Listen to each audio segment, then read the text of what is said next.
is a lesson called Christ First in Relationships. We're talking about relationships here in Colossians 3:18 through 4:1. Now in Colossians chapter 1, we read that Jesus created all things in heaven and earth. All things were created through him and for him. Jesus holds all things together. He is the head of the church and is preeminent. Jesus reconciled all things, whether on earth or in heaven. This is really quite a claim. This is the ultimate statement of authority. Jesus has the great authority, the greatest authority over the universe. He has exclusive rights to dictate how the universe and all that is in it ought to function. Most of us are okay with Jesus being in control of the substance of the universe. We like the fact that he's upholding the atoms of the universe and that they don't all fly apart on us. We appreciate that God has arranged all the planets and the stars, moon, asteroids, comets, black holes, and the rest of whatever's out there.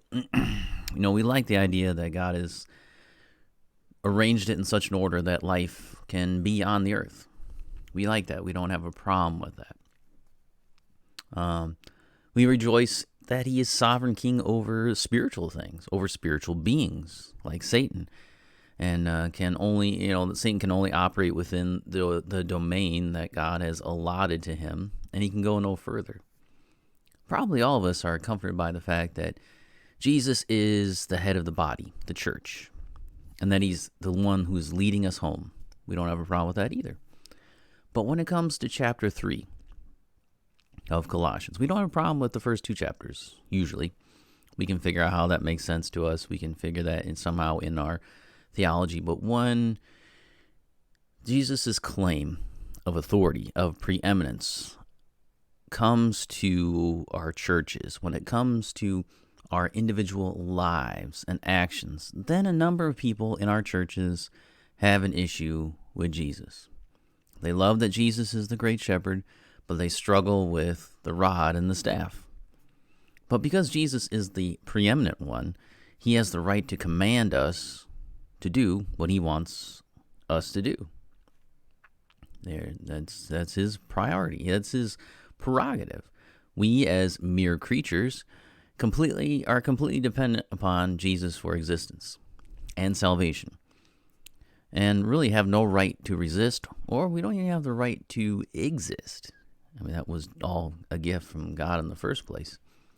That's why to go against any of the commands in Colossians 3 is really rebellion against the kingdom you claim to be a part of. You say your citizenship isn't of the here and now, it's of heaven. Well, if you're going against this kingdom and this ruler, then you're going against the one whom you say is your king. So it's really treasonous. It's treason to go against the country you claim to be a citizen of. So we don't like to hear about Scripture, right? We don't want to be confronted by Scripture. We just want Scripture to make us happy, healthy, wealthy, and wise. We don't want it to correct us. We don't want it to rebuke us. We don't want that convicted feeling ever. We just want it to make us happy and to do what we want it to do.